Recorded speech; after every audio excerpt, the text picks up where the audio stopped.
گیا تھا دارالعلوم کے مفتی منور صاحب، مفتی اکبر علی صاحب اور مفتی ظفر الاسلام صاحب اور اشرفیہ مبارک پور کے مفتی نظام الدین صاحب۔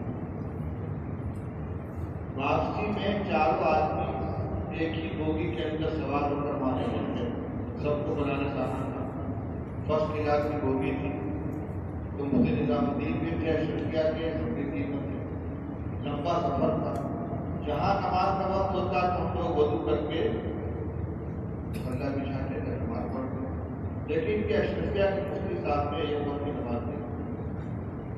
مفتی صاحب نماز کیوں نہیں پڑھتے؟ ابھی چلتی ٹرین پر نماز جائز نہیں ہے، چلتی ٹرین پر نماز کیوں نہیں جائز؟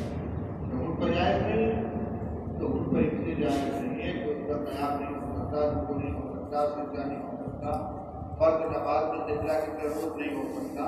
یہاں تو سب ہو سکتا ہے، کھڑے ہو کر نماز پڑھیے، رکوع سجدہ کیجیے، فرسٹ کلاس کی بوگی میں جگہ کچھ آ جائے، کہنے کہ اعلیٰ حضرت نے ایسا لکھا ہے۔ اعلیٰ حضرت نے لکھا، اس کو دلیل تو ہونی چاہیے، یعنی اعلیٰ حضرت نے لکھا ہے۔ تو فقہ کے اصول کے اعتبار میرے خیال میں 20 سال ہو گیا ہوگا، بنگلور میں